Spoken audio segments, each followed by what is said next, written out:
I'm calling to order this meeting of the Monroe County Board of Commissioners. It is Thursday, May 29th, and I will note for the record that Commissioner Jones and myself are present here in the Nat U Hill Room. We'll begin with our public statement. We, the Monroe County Board of Commissioners, renew our commitment to welcome and protect the rights of all people, regardless of age, race, color, creed, disability, sexual orientation, gender identity, marital status, economic status, and national origin. And we affirm the right of every person to live peacefully and without fear, and we will fight and resist at every step discrimination and harmful policies, whatever their source. We believe in diversity, equity, inclusion, and belonging. We also stand in support of our county public school systems, both RBB and MCCSC. And with that, we'll move on to our department updates. We'll begin with the Health Department. Good morning, Commissioners. As of May 27th, emergency department visits for COVID-like illness have continued to decrease, as well as wastewater concentrations. As of May 22nd, there have been a total of 1,046 confirmed measles cases across the United States, but there have been no new cases in Indiana as of April 21st. Our public health clinic has vaccines available for all ages. You can call 812-353-3244 for an appointment. Thank you so much. Comments or questions, Commissioner Jones? No, I don't. I know there's a new COVID variant that's pretty active in other parts of the world right now. Is that something we're going to be able to track with the new administrations, or is that something where we're just going to be able to track it through wastewater? I think that we still have a lot more information to learn on that. There are lots of changes being made, and even changes to eligibility for the COVID vaccines that will be coming up for this fall. But right now we can still do that through our wastewater testing, and we'll have more information, I think, at the end of June about upcoming changes. Great. Thank you so much. Appreciate that. Thank you. All right. I believe we also have emergency management joining us this morning for an update. Good morning. Good morning. I wanted to start by saying we have completed the install of 4 new outdoor warning sirens at the Seven Oaks, Station 25 Monroe Fire Protection District, Smithville Ball Diamonds, and the fairgrounds. Those sirens are complete install and working as of last week. I did want to give an update on where we are with tornado recovery. So we have several means of assistance in place currently. If you do not have an open case with the Red Cross, please call 1-800-RED Cross to start that process. They have some resources available. Definitely get that started if you have not touched base with them already and you are affected. If you are a veteran status, please get in touch with the County Veterans Affairs. If you are in need of furniture, St. Vincent de Paul at 812-961-1510 and press 3. I will put all of these numbers in the chat, so don't get bogged down with trying to write them down if you're currently trying to. If you are in need of clothing, Salvation Army is open and available for that. Hoosier Hills Food Bank is available for any food needs. And we are currently still waiting on the official word for the Small Business Administration declaration. As I understand it, the packet has been completed and it is waiting for a governor's signature. Now, once that occurs, we'll have a site established where people can come in and apply for SBA loans. Now, I do encourage everybody to come in and at least have the conversation with those workers, because it opens the door for different things the State Disaster Relief Fund. We'll have people there as well to talk about those benefits as well. If you don't qualify for an SBA loan, you could qualify for those funds. And it's a conversation worth having. It is not an obligation. If you apply for the loan, you are not obligated. Does not behave like a traditional loan where you apply for it and you have to take it. You can say no at any time. But I do encourage everybody to at least come and have the conversation. And we will be advertising that a lot on all of our platforms and encourage sharing with as many entities as possible. And it will be for a week. Great. We do have dumpsters available for debris at the road intersection of Elrin and Harmony Road. There are 2 dumpsters there for house debris and one for tree debris, small tree debris. Another one at Jackson Creek Drive and another set at Lighthouse Christian Academy. And those are being dumped regularly. Great. Thank you. Let's see if there's, I just was notified that Commissioner Madeira has joined the meeting. Welcome, Commissioner Madeira from Europe. Commissioner Jones, do you have any questions? No questions, just thank you very much for all that you all have done to try to help out people who were impacted by this. Yeah, it was a big storm. So we've had questions about the county role and what we should be doing, or why aren't we picking up tree debris from yards, et cetera. I don't know if that's something you want to address regarding FEMA, regarding the state, et cetera. So the FEMA piece, this did not meet any thresholds for FEMA. So while Monroe County was greatly impacted, we were the only one that received this much of an impact. While Greene County did have impacts, it was not as impacted as Monroe County. Brown County was also impacted, not as much as we were. Same with Bartholomew County. Whenever you, in the expectation that we are going to see a reaction from FEMA, it has to be large and widespread beyond one county. Great. So the need was not at the threshold to bring in FEMA. Right. Thank you. And their threshold has increased as well, of uninsured losses. So one of the issues that has come up from residents is, oh, I need help getting trees off my property. That's a property owner responsibility. Correct? Correct. I don't know, Ms. Ridge, if you want to chime in on the tree issue related to county roadways. So yeah, we've been monitoring the roads.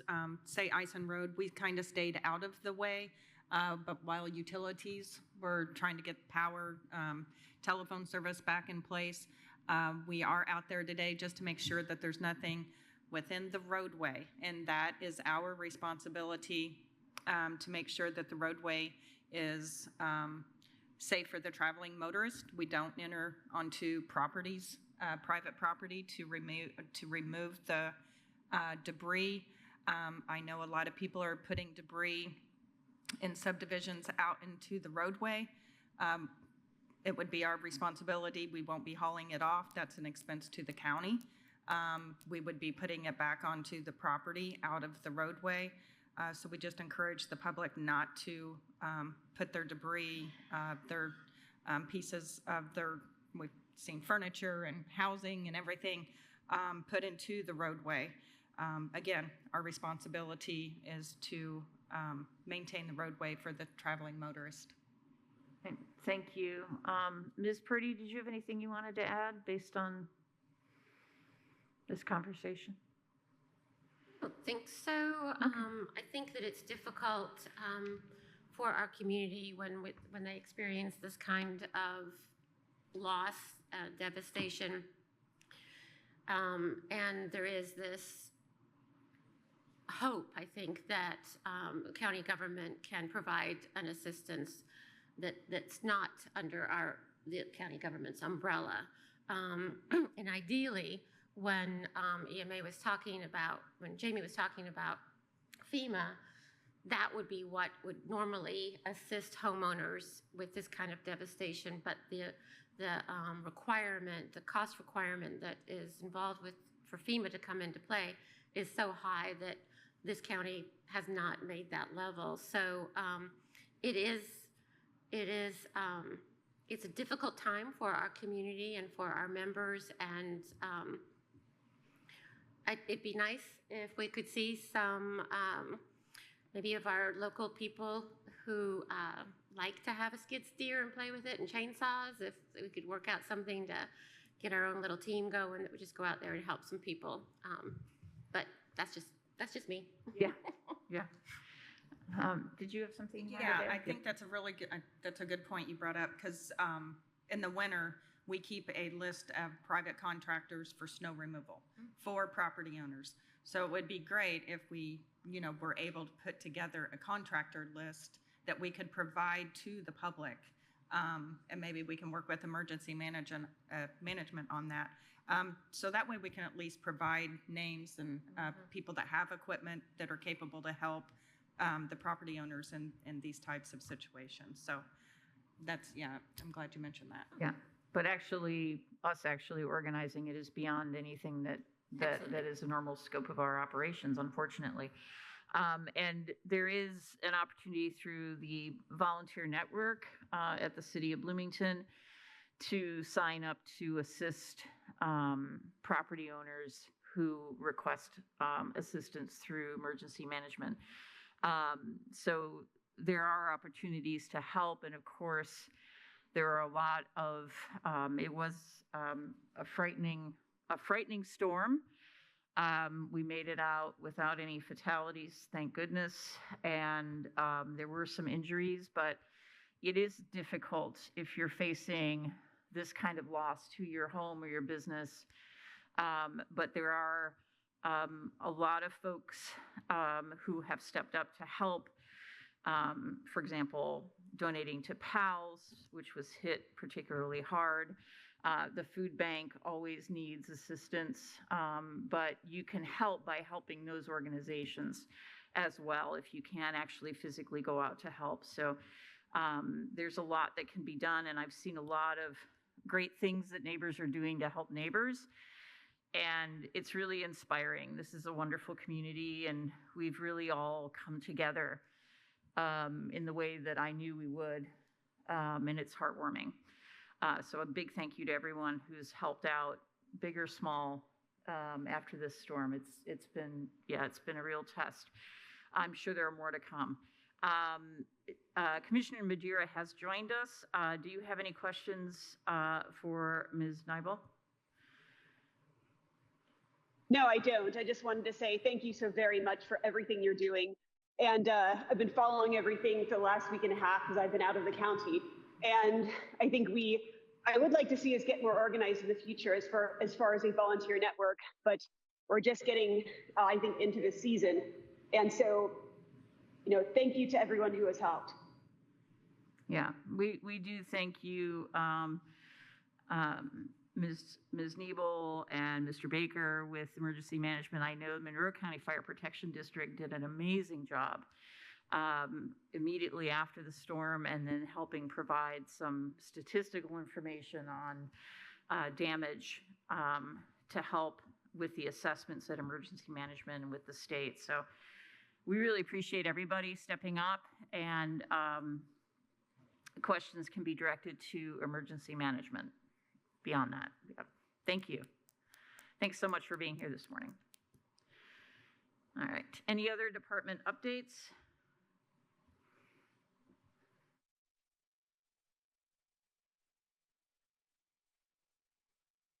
Okay, seeing none, we will come back for our next agenda item. which is public comment. Public comment is time reserved on our agenda for items that are not elsewhere on our agenda. Each speaker is limited to 3 minutes per person. Please give us your name and county of residence. And you may raise your hand on Teams or come to the podium. And we have Mr. MG joining us. Good morning. Good morning, commissioners, both present here and online. I am Christopher MG from the Greater Bloomington Chamber of Commerce, a Monroe County resident, and today our community is being showcased through Showcase Bloomington, the Chamber's Business Expo at Switchyard Park starting at 5 o'clock. We'll be presenting all of the great things and innovative ways that the business community is present here and adds to the vitality of the community. We'd love to see you out there today. We did it last year. The weather looks perfect again. I don't know how we do it, but 2 years in a row, we'll take it.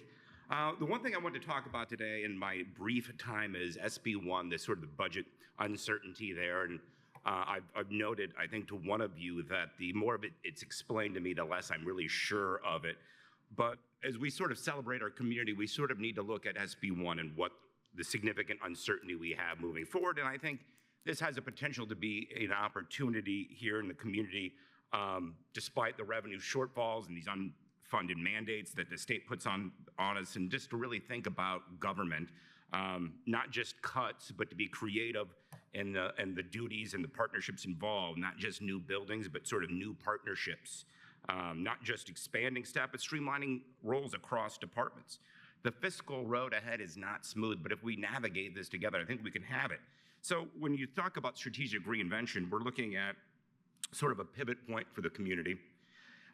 Let's start reevaluating job descriptions and organizational charts to reduce duplication and sort of improve efficiency. It's something we've done in the chamber since Eric Spoonmore's taken over. We have an opportunity to do shared service across county, city, Bloomington, town of Ellettsville. Once we clear up what this is going to entail, we can start sort of navigating together and cross-train certain staff, resilience, and just adaptability to be sort of a leaner operation as we move forward. And collaboration is really in our DNA. Tonight is a personal example is Little League Baseball at Winslow Park. If you look at the 11-player roster, it's 11 players from 11 different schools in the county.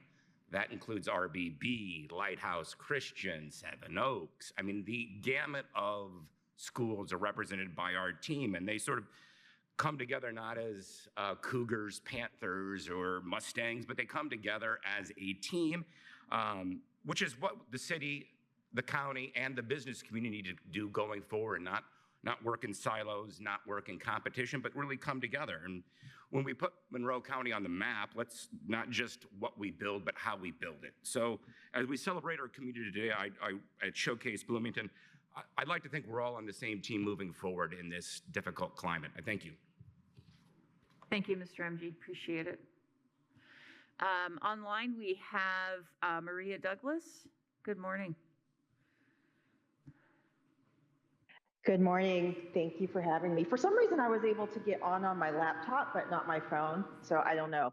So anyway, I'm Maria Douglas, a 30-year resident of Monroe County, and today I'm giving public comment as a County Council appointed member of the Monroe County Women's Commission. Currently, the Women's Commission, this is our purpose, states that the commission shall serve in an advisory role to assist residents, businesses, and the government of Monroe County in addressing issues of gender equity in all aspects of society. As plans move forward for the new county jail facility, I would like to comment on the Monroe County Sheriff's Office and Jail and Justice Center pre-design report that was released on February 27. Members of the Women's Commission have reviewed the space plans, and while the decision to increase the overall number of beds to 500 is incompatible with stopping the trend of increased incarceration in our county and reducing recidivism of people penalized more for their circumstances than any crimes committed, we do want to acknowledge that this plan includes spaces designed separately for female inmates for detox, bullpen, video arraignment waiting, which is great, medical and mental health holding cells and housing units, and an inmate worker dormitory. Alongside that plan also includes designated special housing units in both male and female medical and mental health areas for marginalized genders. And we want to make notice of those plans, and point them out to the public and the Board of Commissioners so that you can also keep an eye on these designated spaces to ensure they remain in place for the safety and dignity of all people. So the plan also identifies general population by housing number or rooms. I had to check my time there. Number of rooms and beds, but does not make note of any separation or designated areas for female inmates or other marginalized gender inmates. So this is that is 384 out of the 500 total beds planned for this facility. So bottom line is that we would encourage more details to be made available to ensure that people incarcerated, unfortunately, in our county jail, who are women and other marginalized genders are ensured the human dignity of being safe in who they are and not further punished for how they present themselves to the world. Thank you so much. Thank you so much. And we would really appreciate seeing this report via email if that's possible. We really appreciate the thought that's gone into this. There aren't a lot of details in a pre-design, and that's part of the pre-design process. So, but it's great information to keep in mind. We appreciate that this has been studied and considered. Thank you. All right. Any other public comment today? Please give us your name and county of residence, and you'll have 3 minutes. I'm Molly Radecki. I'm a Monroe County resident of the town of Steinsville. I'm relatively new to Steinsville of 2 years, which still makes me a newbie there, and I love it. And there's a couple of issues that I wanted to address, is that there's a historic distrust between the town of Steinsville and the Monroe County government. And I would like to say that along with the older residents, there's also younger residents that are moving in that need some kind of form of communication that's clear and direct with the county to get needs met. And I particularly have some needs that need to be met, and I don't know who to turn to. My house flooded during the April 2nd and 3rd flooding event. And it was an anomaly. I have water coming in from the street because of poor gradage, as well as we are part on septic and in our public sewer system. And my septic tank didn't have a backflow. So I had black water coming from my shower drain. I've talked to Banyam Fanyam. I talked to the town of Steinsville, but I'm in this feedback loop where I can't get help because Steinsville doesn't give their stormwater tax to the county, so I can't get help. But I hope that someone could help me to tell me who do I direct my needs to that they get met and I'm not constantly chasing my own tail. The second thing is I wanted to ask who should I direct my questions to. I'm interested in applying for a sustainable partnership with the Center of Rural Engagement at IU, which would be due in October. But it's a collaborative project. But I would like to know who can I engage in the county that would be interested in helping me to help Steinsville and other entities of like rural Owen County to apply for this. Okay, great. Thank you. Thank you, Ms. Radecki. I hope I pronounced that right. Yeah, okay, thank you. I'm wondering, Angie, if you could at least get a phone number or an email and then be in contact and see what could be done to direct her questions as best as possible. Certainly, I'll do that. Okay. I think I want to hear. To me, this is a town of Steinsville issue. Much of it might be, or maybe a trustee issue, but yeah. And I don't know if Ms. Ridge has anything she wanted to. I do know that they collect their own stormwater fee, so they should have. I don't know what they use their fee and that fund for, but It Yeah. is collected for stormwater issues and drainage issues. Right, So right. usually when we get requests that fall within the town of Steinsville, because we have a MS4 program also, we refer them to Steinsville because within the city limits, they do collect their own fee there. Yeah, okay. If you wouldn't mind, Ms. Purdy, thank you so much. Thank you for coming in. We'll help you direct your questions. All right, any other public comment for items not on our agenda? All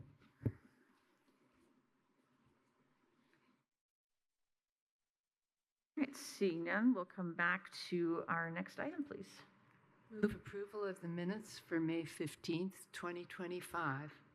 Second, any comments, corrections, or edits? Okay.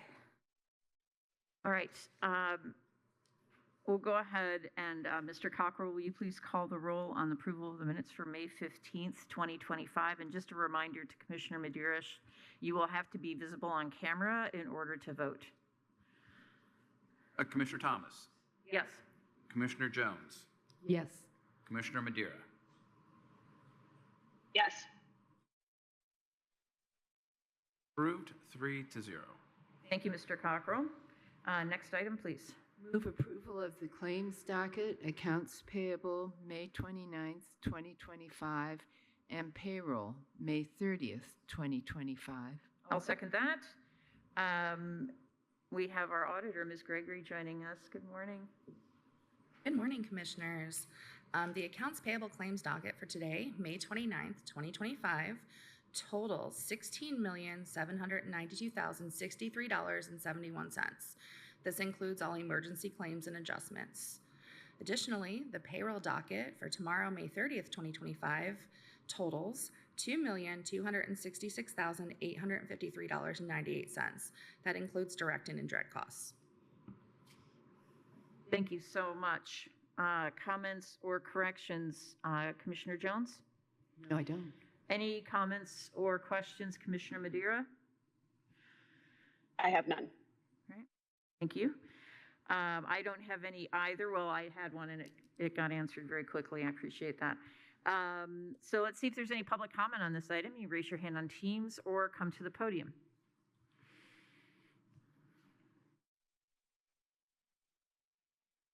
Seeing none, Mr. Cockrell, will you please call the roll on approval of the claims docket, accounts payable May 29th, 2025, and payroll May 30th, 2025? Commissioner Thomas. Yes. Commissioner Jones. Yes. Commissioner Madeira. Yes. Motion approved 3-0. Okay. Thank you so much. I will note for the record that we have received a report from the treasurer for April of 2025. We will now move on to new business, please. Move approval of ratification of a local disaster emergency declaration. I'll second that. And Ms. Purdy just sat down, and it's her item. Sorry. No, you're fine. I get you going this morning. Yes, it's good to get me moving. This is the ratification of the declaration of a weather emergency that was signed by Commissioner Thomas on the 19th of May. It termed out on May 23rd. So this is just the official approval of that because we had to do it in the event of during an emergency and the commissioners were not meeting. Right, exactly. And if the big if there's funding available, this is something we have to have in place in order to be eligible for that funding. For example, the information that the governor has regarding our interest in receiving some assistance. So comments or questions? Commissioner Jones? No, I don't. Commissioner Madeira? No, I have none. Thank you. Any public comment on this item? You raise your hand on Teams or come to the podium.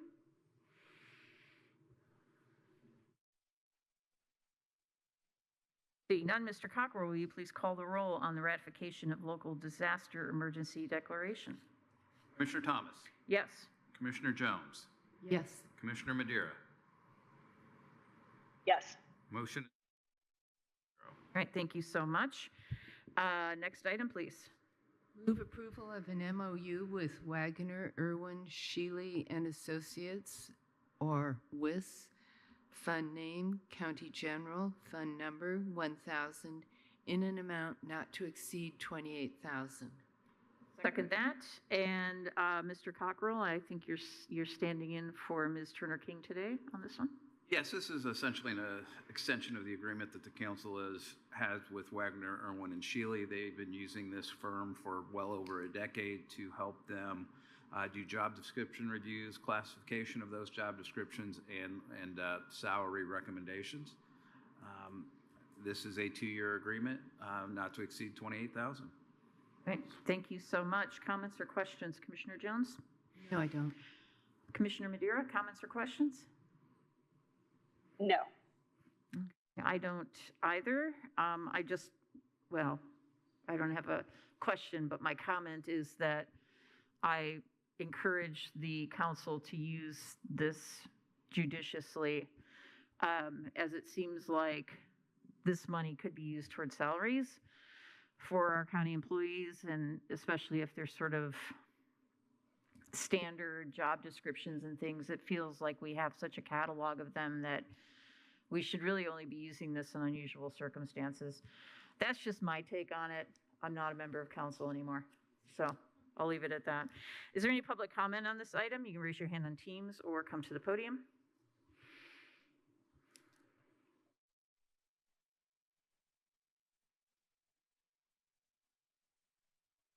Seeing none. Mr. Cockrell, will you please call the roll on the MOU with Wagner, Irwin, Shealy and Associates? Commissioner Thomas? Yes. Commissioner Jones? Yes. Commissioner Madeira? Yes. Motion is approved, 3-0. All right, thank you so much. Next item, please. Move approval of the Indiana Healthcare Information Exchange Agreement, Fund name, Local Public Health, Fund number 1161, in the amount of $1,800. Second, and Ms. Kelly is joining us again to tell us all about it. Yes, so the Indiana Department of Health is offering at this time all local health departments free access for 1 year to this platform. They would also be covering the startup fees for this service. So it's essentially a platform that gives us access to patient information.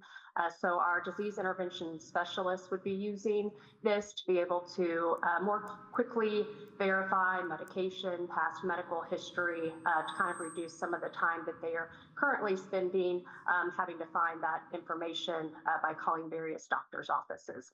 So the data is collected from over 140 Indiana hospitals and health systems. So really a lot of information. We'd only be searching for patient information. We would not be using the system for any other purpose. All right, thank you so much. Comments or questions, Commissioner Jones? No, I don't. Commissioner Madeira? No, it just sounds incredibly valuable. Thank you. I don't have any questions either. Let's see if there's any public comment on this item. You raise your hand on Teams or come to the podium.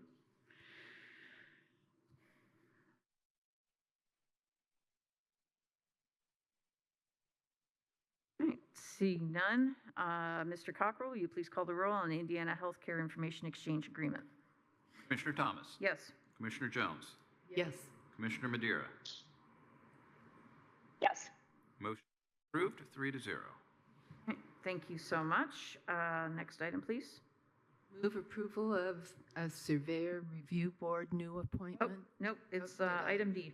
Oh, sorry. You're good. I'm hogging the pen. Oh, sorry. Move approval of the Indiana Department of Health MOU for the use of SCI-APS XRF paint and analyzer. I'll second that. Ms. Kelly, tell us all about it. So this equipment we originally received with a grant back in 2022. The grant has ended, but the Indiana Department of Health has essentially sent out these MOUs to allow health departments who have this equipment continued use of it at no charge. This agreement would go until December 31st of 2026. We don't use it a whole lot, but it does give us access to be able to go test lead paint levels for homeowners. Great. Thank you so much. Comments or questions? Commissioner Jones? Yes, even if this isn't used a lot, it's very valuable for the homeowners who do ask for it. So thank you for making it happen. Yeah, this is a great piece of equipment, right? I mean, especially if somebody's trying to restore or repair an old home. Commissioner Madeira, comments or questions? I agree. It's an essential service, and I have no other comments. Okay, thank you. Any public comment on this item? You can raise your hand on Teams or come to the podium.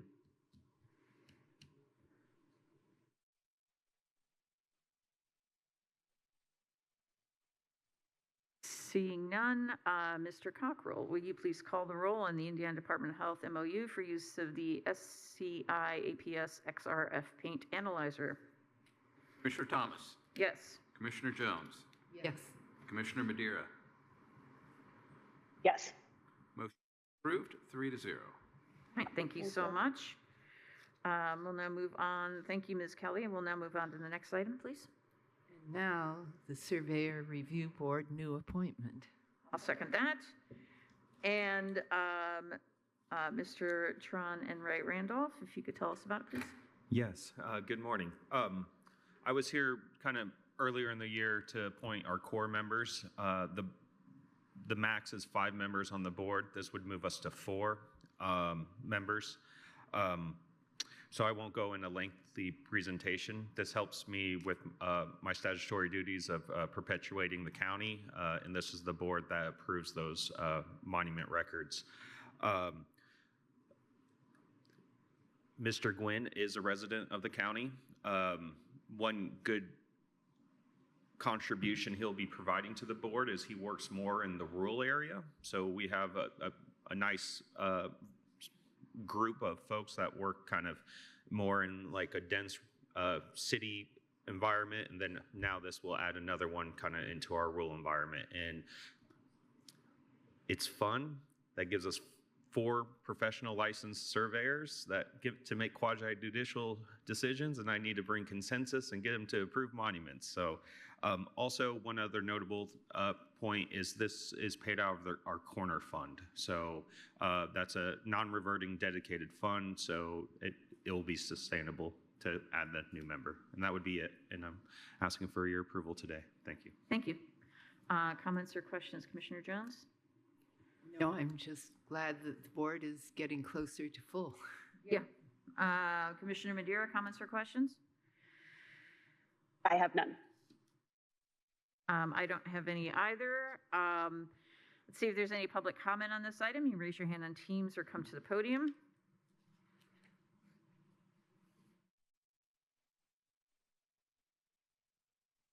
Seeing none, all those in favor of approving the Surveyor Review Board new appointment signify by saying aye. Aye? Aye. Oh, I'm sorry. Aye. No, We should do Mr. a roll Cockrell, call. sorry. It's been a long day, not enough caffeine. Mr. Cockrell, will you please call the roll? Commissioner Thomas. Yes. Commissioner Jones. Yes. Commissioner Madeira. Yes. Motion is approved, 3-0. Thank you so much. Thank you so much. All right, next item, please. Move approval of Shy Rubric MS 365 backup agreement. Fund name, cumulative capital, fund number 1138, in the amount of $13,796.44. Second. And Mr. Cronin, tell us all about it, please. Good morning. So our Microsoft 365 environment is cloud-based, which requires a separate set of licensing from our on-premise backup. The licensing that we currently have in place is about to expire at the end of June. So we were looking for different solutions that gave us better manageability of the data than what we were currently seeing under the software solution we had in place. After searching through a couple different options, we've looked at the Rubric option to back up that 365. It gives us much improved manageability. We're able to sort out through the individual backups to have to pull files en masse as we were doing with our current solution. And this also comes in at $2,000 less than what we were quoted to renew our current solution. So it's a mass improvement and gives us a little bit of money back to our coffers. So this request is to approve the quote provided by SHI for 820 rubric licenses, good for a period of 1 year for $13,796.44. All right, thank you so much. Comments or questions? Commissioner Jones? No, I don't. Commissioner Madeira? No. My question was already answered. Appreciate that.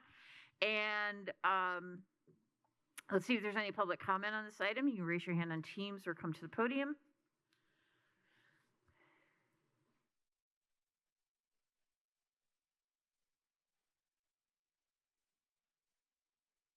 Seeing none, Mr. Cockrell, will you please call the roll on the SHI rubric MS 365 backup agreement?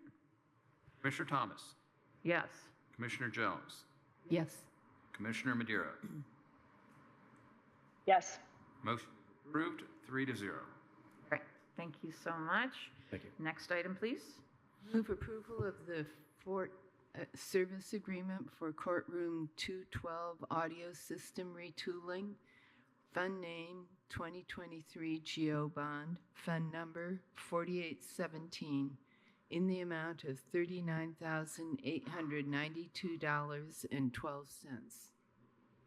I'll second that. Mr. Crone. So this would be the third courtroom that we've started working on. As I've come up here and stated before, many of our courtrooms, the audio systems are in various states of age and deterioration. So this courtroom has been identified as the next issue that we're going to have. TSD staff has been working over and over again to keep this equipment going. So it's time to replace it before it does fail.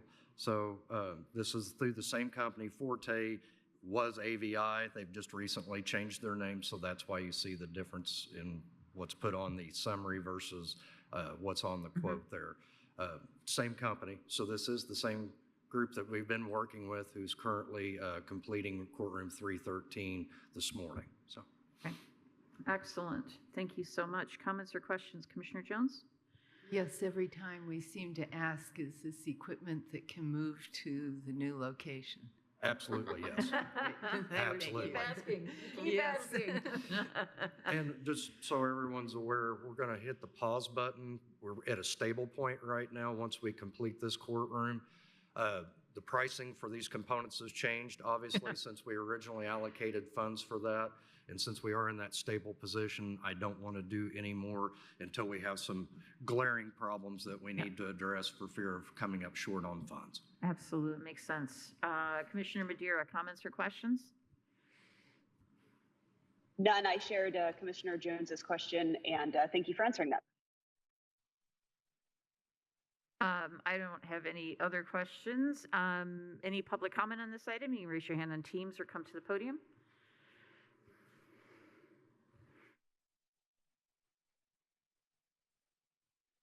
Seeing none, Mr. Cockrell, will you please call the roll on the Forte service agreement for courtroom 212 audio system retooling? Commissioner Thomas, Yes. Commissioner Jones, Yes. Commissioner Madeira. Yes.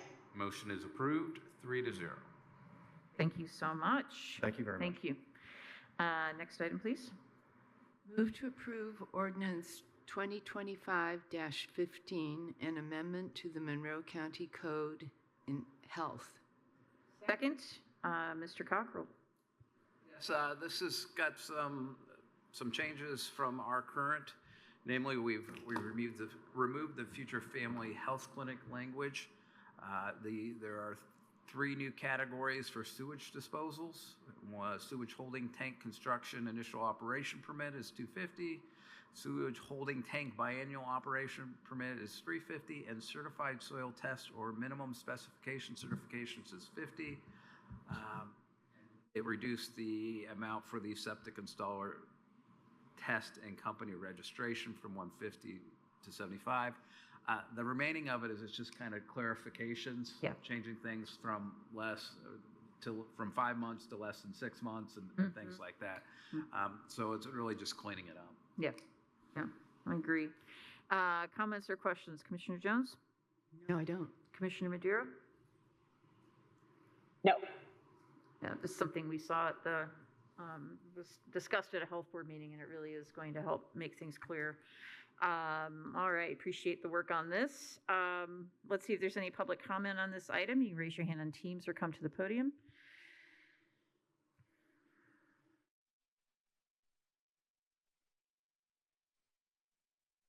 Seeing none, Mr. Cockrell, will you please call the roll on ordinance 2025-15? Commissioner Thomas, Yes. Commissioner Jones, Yes. Commissioner Madeira. Yes. Approved 3-0. Thank you so much. Next item, please. Move approval of Resolution 2025-26, authorizing the City of Bloomington Parks and Recreation to submit a variance request for their Thompson Trail project. I'll second that. Mr. Cockrell. Yes, we had provided an easement that coincided with the Duke easement on the south side of the Thompson property. They are going through the city planning process, asking for a variance from having to look at the entire parcel to see if there's any other easements or things like that that would be necessary. This says that we support their going through that process. We support it to the extent that it doesn't cost us anything, and that we are not committing to any additional easements. And so that's kind of what they've requested. I think the other part is they want to file this tomorrow. So if we could get this approved today, I think it would meet their timeline. Sounds good. Comments or questions? Commissioner Jones? No, I don't. Commissioner Madeira? No. I don't either. Makes sense. Let's see if there's any public comment on this item. You raise your hand on Teams or come to the podium.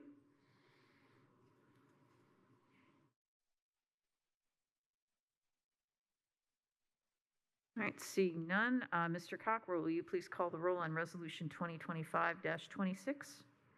Commissioner Thomas? Yes. Commissioner Jones? Yes. Commissioner Madeira? Yes. 3-0. Thank you so much. Next item, please.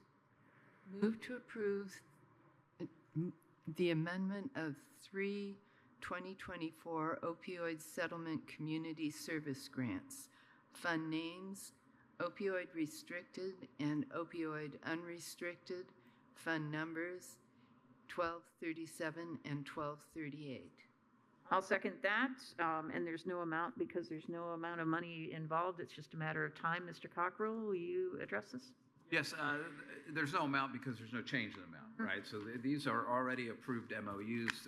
There are 3 changes that are being made to them. 2 involve the extension of a timeline until May 31st, 2026. And the third was just clarifying that what the Monroe County courts could use their grant funding for. That was a question that went back to the committee that reviews these on their recommendations. Okay. Thank you so much. Comments, questions? Commissioner Jones? No, I'm just pleased to have this cleared up. Commissioner Madeira? None. Thank you. I appreciate the work of the opioid settlement review board and all of these agencies that do this great work in our community. Let's see if there's any public comment on this item. You can raise your hand on Teams or come to the podium.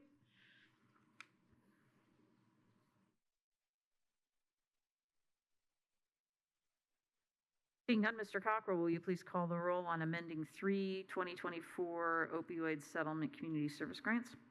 Commissioner Thomas? Yes. Commissioner Jones? Yes. Commissioner Madeira? Yes. Motion approved 3-0. Thank you so much. Next item, please. Move approval of the USDA disbursements under the Emergency Commodity Assistance Program regarding the Huntington property. I'll second that. Mr. Cockrell, you're doing some heavy lifting today, if you wouldn't mind. I've been prepared very well. Okay. Except for this. Oh. Just kidding. This involves the generous donated property for the Huntington. The current it's currently being farmed. It's currently being farmed with a kind of a 50-50 split with the property owner and the farmer. And the USDA, it plays a role in that. And so this is just to fill out the documentation the USDA found necessary in order to continue that program. I believe the court said that we could continue these leases for up to 2 years. I think there's one decision point I think that we need, and that's a contact person from the USDA. They want an actual person or several. I guess I talked to Justin this morning. He would recommend either himself or Kelly Whitmer or both. But if you would include that in your decision, that would be great. Okay, great. Thank you. Comments or questions? Commissioner Jones, this is your pun intended field of work. What can you tell us? Well, I'm just very excited about this property, and certainly agree to either Kelly or Justin being the contact person for the USDA. I don't think this is really what the long-term plans are. Yeah. So, it's just going to get us through the stage to where we will start actually developing it. Yeah. No, excellent point. I agree. I think I would put both names down, both Ms. Whitmer and Mr. Roddy, on that as a contact. That way, if one is not available, the other hopefully is.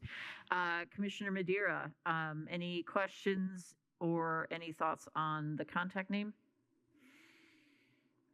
None. I just echo, this is a very generous gift, and I'm glad to see this move forward. Thank you. Yeah.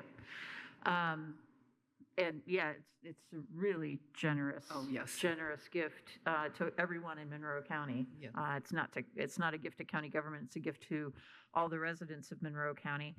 So it sounds like our motion is we have consensus on amending the motion. So Mr. Cockrell, will you please call the roll on the USDA disbursements under Emergency Commodity Assistance Program regarding the Huntington property, noting that Ms. Whitmer and Mr. Roddy should both be listed as contact names. Commissioner Thomas. Yes. Commissioner Jones. Yes. Commissioner Madeira. Yes. Motion approved, 3-0. Thank you so much. Move on to item L, please. Move approval of the NDOT inspection agreement for 2026 through 2029 countywide bridge inspections. Fund name, countywide bridge inspections, 2026 through 2029. Fund number to be decided in the 2026 budget in the amount of $647,669.17. I will second that. Ms. Ridge. Good morning. So we are required to do a 4-year cycle for our bridge inspections. The next cycle begins in 2026. March is our compliance month that we're assigned from NDOT. This is a reimbursable grant program with 80% being reimbursed and 20% being the local match. The funding's based on the contract that was approved with Aegis/BLN on May 8th, 2025, and included in your packet is a breakdown of funding by year. All right, thank you so much. Comments or questions, Commissioner Jones? I don't. Commissioner Madeira? No, just very important stuff. A really important program. All right, thank you so much, Ms. Ridge, for organizing all of this. Let's see if there's any public comment on this item. You can raise your hand in Teams or come to the podium.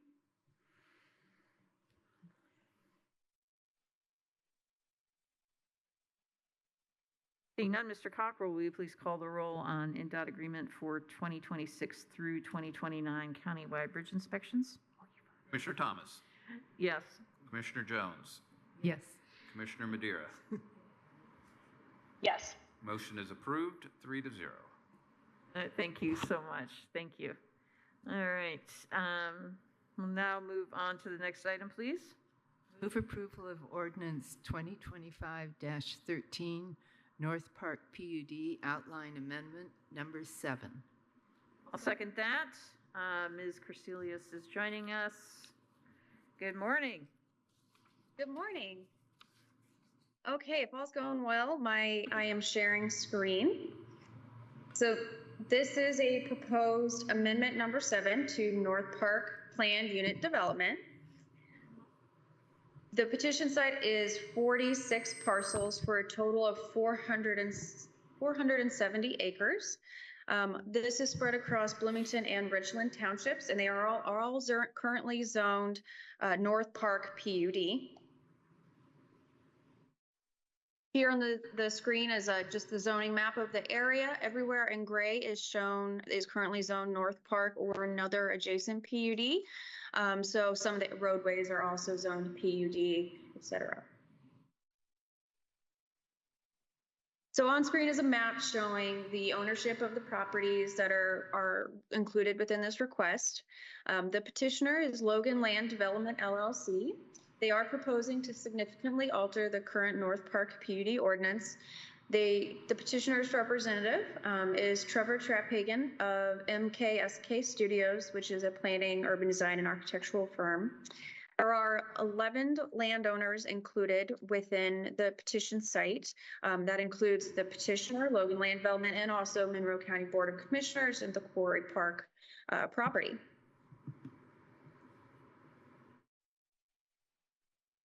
So a couple of overview points. So the impetus for this petition is that there is a contractual agreement between the petitioner and the County Board of Commissioners to purchase a portion of this property. It is one small portion of the total petition site, and that would be a potential future location for the Monroe County Justice Center. Additionally, planning staff has met with the property owner multiple times over the last couple of years, acknowledging and strategizing about a desire to revamp the North Park PUD. It was created 21 years ago and has not necessarily developed as they had expected. So they've been wanting to revamp the ordinance to reflect more current development patterns. The North Park PUD Amendment 7 before you would amend the PUD. And as we know, a PUD is kind of a create your own zone. That dictates certain things. It dictates the land use, what can be permitted in this area, and design standards like landscaping, parking, and sign structures. There's language within this PUD that states any development plan, so any property that proposes to develop for the first time or add new structures to an existing property, if triggered, would have to submit a development plan. And there is language in the PUD that states all development plan has to require approval through the Plan Commission. So for a development plan, it has to go before the Plan Commission and have a public hearing, which does include public notice and neighbor notice. So any adjacent property owners for any new development, you will hear about that in the future. So a review of some of the changes. So this is an overhaul of the existing PUD. We're going from about a 140-page document down to a 40-page document. So they've really consolidated the information. There were a lot of very specific standards within the current North Park PUD that through the properties that have developed, they know through experience now that, what worked, what didn't, and what can be condensed. So on screen are a current couple of screen clips of the current ordinance. So on the right is an image of the zoning map that North Park currently has. We are currently operating with kind of 5 main use areas that have 19 different sub-use districts and different acronyms and associated acreages shown on the left. They're proposing to condense that to 5 development sub-districts with no further breakdown in those districts. So we're just going from 19 to 5. The proposed sub-districts are regional services, shown in purple, neighborhood, shown in orange, Government Center, shown in blue. Conservation Development, shown in yellow. And then a zone called Open Space and Parks, shown in green. There's one area of overlap on the map where neighborhood, orange, and regional services, kind of pink purple, do overlap on the eastern side of 46. On the left side of the screen, they have kind of a breakdown as to what the primary uses of these zones are, how much area is in that, and then they have a column for allowed residential units. So some of these don't allow residential units, like open space and parks, and government center or regional services. So the proposed PUD has 65 uses listed within a single consolidated use table. The use titles and definitions are consistent with the Monroe County Consolidated County Development Ordinance, so the CDO. The categories of the uses are the same as within our CDO, from like residential, public and semi-public, to retail, automotive, industrial, etc. The consistency between these uses are going to allow us to have a little bit maneuverability between the two documents as it gets proposed to be developed. On the table, as we flip through it, we have the standard P for permitted, PS for permitted with standards, and then blank would be not permitted. There are also just a couple of conditional uses throughout the use table. Those acronyms tie right back to our county development ordinance. So if you're looking at permitted with standards in the North Park PUD, for an example, an entertainment center, we could then reference the standards listed within the county development ordinance. One of the ways that they were able to keep this document a little bit smaller. So on screen, we do have some design standards for how those residential and non-residential zones are going to get developed. So this is similar to the county development ordinance, where we have setbacks for structures. We have a minimum lot area, lot width, and maximum height for structures. And then we also have a maximum impervious cover. That's something that was added in by the petitioner after some discussion. Staff's very appreciative. It's been a long journey of working through and editing this document. And it has been, it's gone very well. And we're very happy with how this document has turned out so far. So just a couple of zones that I'm gonna highlight for, just more importance, or I have notes about them. Two areas. One is the Conservation Development Zoning District.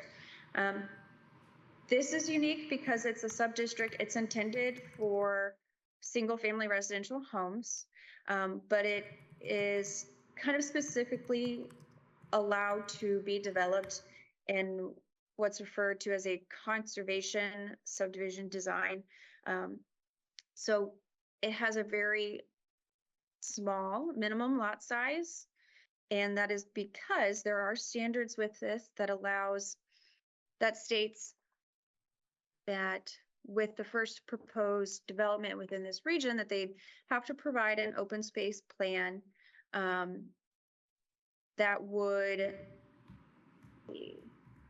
upon submittal of the first development plan for the conservation development subdistrict, a comprehensive open space plan encompassing at minimum all the open space that would be located for the entire use district shall be submitted with the development plan for review and approval by the Monroe County Plan Commission. So basically the subdivision or the neighborhood that could be proposed within this development would be a more compact cluster design and would require conservation areas to be platted at the same time. So you would not necessarily be able to take the whole conservation development area, divide it evenly 10 times and have 10 lots. You would have to do smaller clusters of lots because this area contains a lot of different terrain. There's a creek from Stouts Creek, a branch of it that goes through this area. There's some hilly terrain that just wouldn't be very conducive for development. So this is one way that they could have residential development in the area, but also kind of conserve the areas where it wouldn't be appropriate. On screen is the open space and parks zone. So within every PUD, there is a requirement to conserve or open space. They've created a district that includes this open space requirement and also includes the Board of Commissioner owned property, the quarry property that may become a park one day and could have developed on it. So they've offered some flexibility between this district and the Conservation Development District that they will meet their threshold required PUD open space between these two. So that's where that first comprehensive open space plan that they'd be required to submit comes in. Staff went through this quite a bit with the petitioner, and with that requirement of the comprehensive open space plan for the first submission of development, we have full confidence that they will be able to maintain the required 25%. Currently, between the two zones, they exceed that amount. So it's really about just working with the developer at the time as to what specific areas, what are the sensitive areas that they plan to preserve. So one aspect that the PUD will be changing is the transportation infrastructure. They'll be also including alternative transportation, which I'll get to in a moment. Currently on screen is on the left side, we have our existing map from the North Park PUD that shows us the roads that were to be built and their classifications. Is an image that has not been updated. We even actually amended the PUD in 2023 and removed 3 of these roads. And I've got a better map that I will show and help here in a moment. And then on the right is the proposed transportation map that they've included with the amendment. So on screen, to help make it a little bit more clear, it's been 21 years. Some roads have been developed, some are currently in progress, and then some have been removed. So on screen, the roads that have been built out are shown in blue. The roads that are in progress are in yellow. That would be part of the West Hunter Valley connection. And there's also a connection from South Lintel to Woodyard Road that is kind of currently in progress. The roads that they're proposing to remove from within this Amendment 7 are shown in red. I would also like to note that road number 8, shown in green, has been removed from the plan. This was a plan commission condition of recommending having a positive recommendation. So the property owner of IU Health did attend the plan commission meeting, and they had some kind of last minute talks as to where they really didn't want to. They didn't foresee planning out that section labeled as Road 8. The petitioner was fine with that.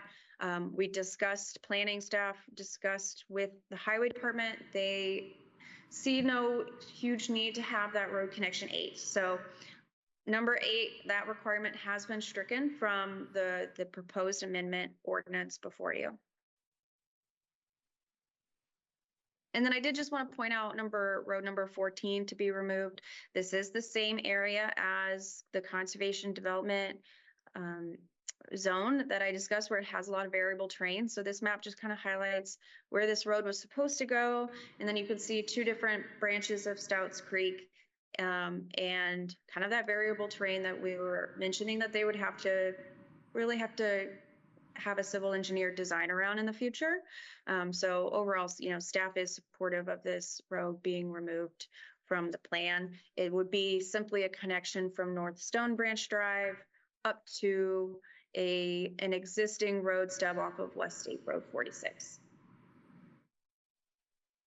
Regarding alternative transportation, the plan does include an update to that. So on the left side of the screen is the existing alternative transportation plan. There were, requirements for multi-use path, sidewalks. There was a requirement for a bicycle pedestrian overpass or underpass across Road 46. The petitioner's representative has reviewed this, and they have removed the requirement for an overpass underpass simply because of feasibility. and changing of uses. On the right side of the screen, they are showing a future connection. So they're showing mainly that pedestrian crossing would be at the intersection of Hunter Valley Road and State Road 46. There are already built out sidewalks all along North Lintel, Hunter Valley Road, Stone Branch, South Lintel, and North Lintel. So they are keeping the requirement that every new development plan would be required to add a multi-use path along any public road frontage. So that's still included there, and it's shown in a dark green. So the Monroe County Stormwater Program under the Highway Department, they took this for review at the Drainage Board in April. One of the changes to the infrastructure within the PUD is to the stormwater infrastructure. The original existing PUD requires that stormwater is addressed sometimes on site, but also regionally. Since a lot of the areas of North Park have not fully developed, we only have a few areas where there is a regional detention. So the petitioner has proposed that stormwater infrastructure is designed and constructed on a singular lot basis as it gets proposed to be developed. The stormwater program is in support of this, and they stated that, that there would be proper consideration will be given to higher intensity use changes. They state that the full drainage area of the area being developed, includes offsite adjacent pipe upgrades or additions, and that they will be considering offsite drainage and downstream drainage as they review. This is somewhat standard for the stormwater program. So pretty standard comments from stormwater. They are supportive of these changes, and they will continue to maintain the areas that already have regional infrastructure it will continue on that way. There won't be any changes to it. So Plan Commission voted to send a positive recommendation. They did include the following change, that it was at the time section 621B, which was that road number 8, be removed. And that was done, has been removed from the ordinance, and they forwarded that by a vote of 7-0 to 1. So planning staff does recommend approval of ordinance 2025-13, the North Park PUD outline plan amendment number 7. And can I answer any questions? All right, thank you so much, Ms. Crecilius. Really informative. Comments or questions for planning staff? Commissioner Jones? Well, I would like to comment that I believe it's been about 18 years that I've been hearing that this PUD needed to be revisited. And I'm glad that that's finally happened. This is actually quite important for us to be able to continue on with our plans for building a new justice center and a new jail. So I am very supportive of it. And I will note that the simplification is really a result of the CDO as well, because that's given us the ability to be clearer and less verbose. Comments or questions for staff? Commissioner Madeira? No, I really appreciate the detailed explanation. I do have one, and that's more for the edification of the public. So I really think conservation districts are amazing, and I'm excited about this. And I just wondered, I've run into a lot of people who don't seem to know what that term really means. And so I wondered if, someone could provide a general overview so we can kind of get that out there for people who might be asking questions. Also, these presentations are always so detailed, and I'm very appreciative just of how much work and how much effort has gone into this. And my little lawyer heart is just so happy anytime we can go from 140 pages down to 40 pages. So this is great. Thank you. Ms. Crecilius, would you talk through what it means to be in a conservation development area? Sure. So the term, is similar to one of our current CDO zoning districts. We have conservation So this term is conservation development. They're both generally rural areas or have areas of sensitive environmental concern that are generally intended to be residential in nature. The design standards are often smaller or more flexible, but there are greater requirements for preservation of those environmentally sensitive areas. So in the example of this ordinance, it's that flexibility to have a pretty small lot size and be able to subdivide with a pretty small lot, while also having that requirement that you have to maintain a large percentage of the original property being subdivided to conserve those areas that are more sensitive. Thank you so much. We do have the petitioner's representative here, I believe from MKSK.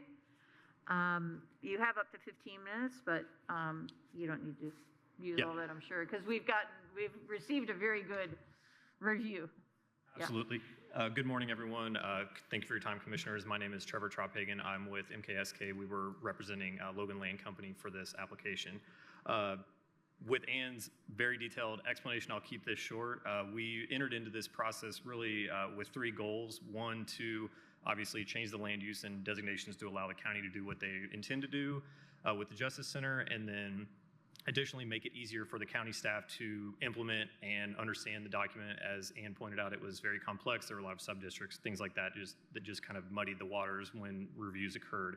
And the last one was to increase the marketability for Logan Land Company. As it's been pointed out, this PUD has been in place for almost 20 years now. And I think that everyone involved would like to see more development occur out there. And so that was the last goal with this. With that, I just want to add a little bit about the conservation subdivision design standards.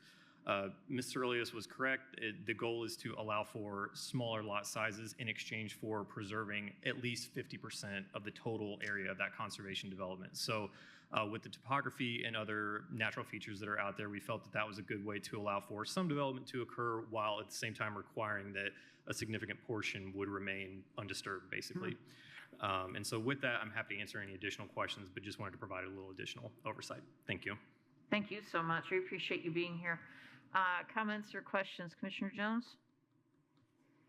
No, I don't at this time. Commissioner Madeira? I don't have any. Thank you so much. Yeah, we really appreciate you being here today. I don't have any further questions. It's all going along very well, I believe. And I agree with the roadway changes and all the other aspects that have been proposed here. All right, let's see if there's any public comment on this item. First, we'll hear from people who support this petition. You can come up to the podium and raise your hand in Teams.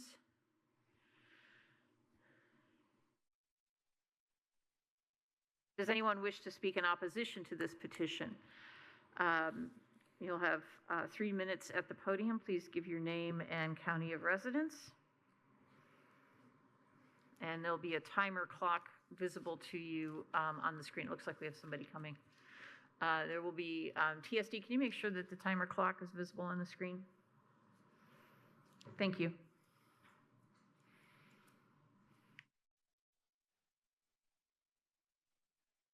I can see it. It's there. Can see, thank you. Yeah. Morning. Good morning. My name is Seth Muchler. I am a resident of Monroe County.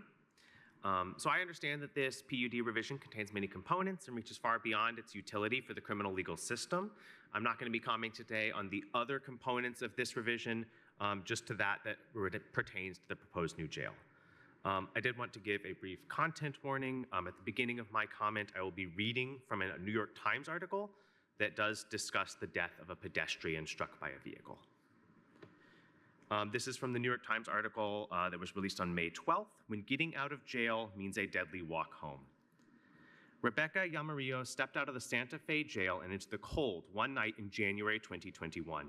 After 2 days in a cell, she was free, but no one was there to pick her up. So with a snowstorm coming, she began the long walk towards town.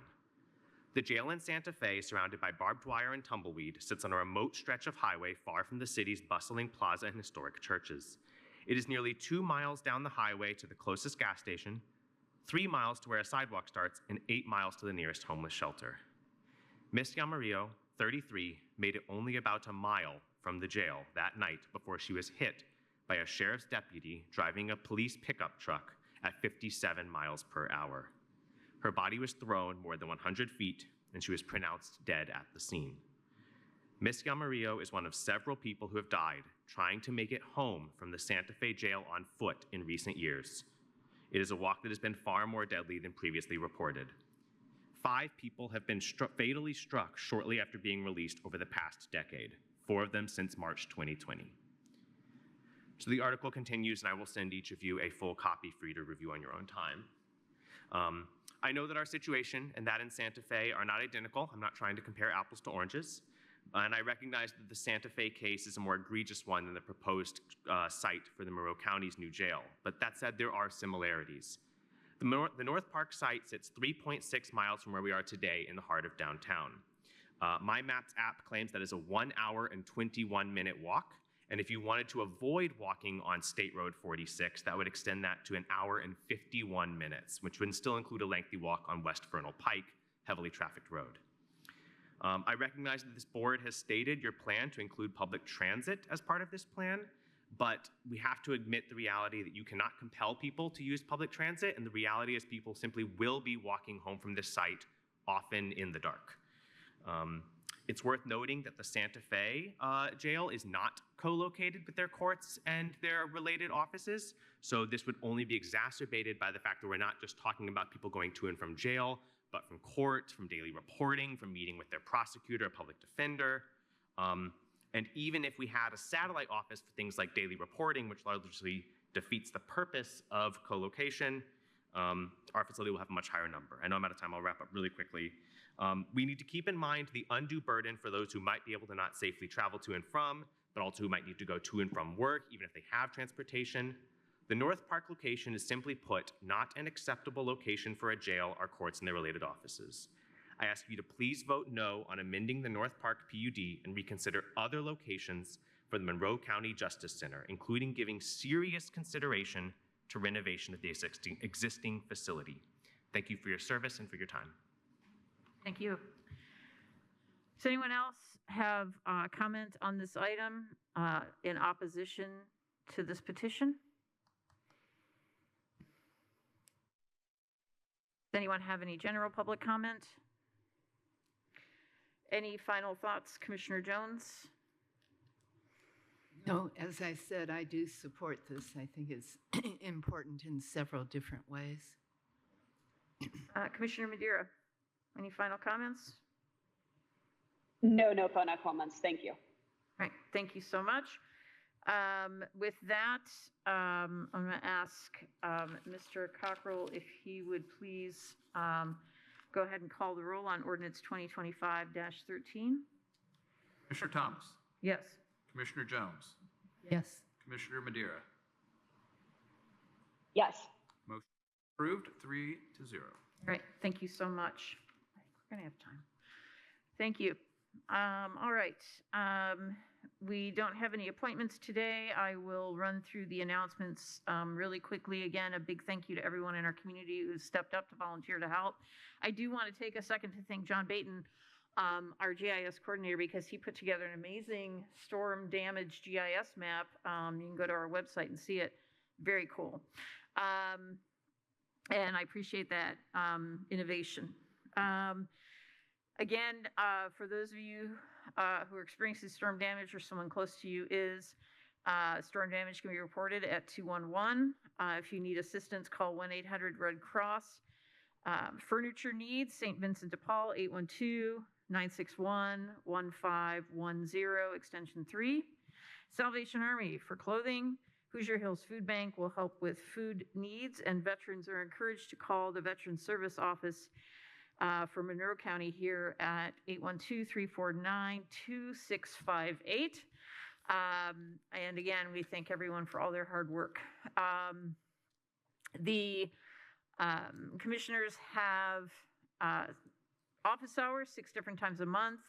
You can go to co.monroe.in.us. Note that the next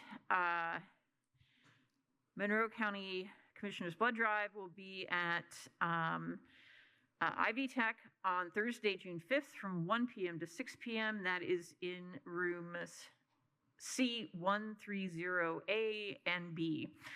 You can make an appointment at redcross.org. The Rural Housing Repair Program has been moved over to Bloomington Foundation for ongoing sustenance and maintenance. And so if you need assistance as a homeowner with necessary repairs to your property and you are income restricted, we encourage you to contact your township trustee for assistance.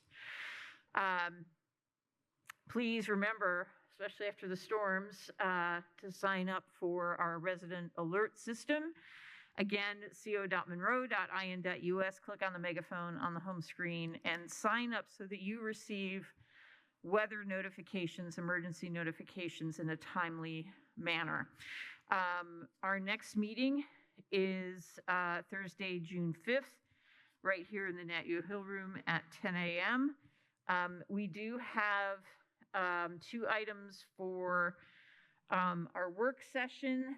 So I wonder if we can come back at 11:35 to do that. I will just let Ms. Crecilius in planning know that we're under a bit of a time crunch. So anything she can do to abbreviate the presentation would be greatly appreciated for item 1 on our work session agenda. All right, anything else for the good of the order? Thank you all. Be safe, and we will be back at 11:35 for work session. Thanks, everyone. We're adjourned.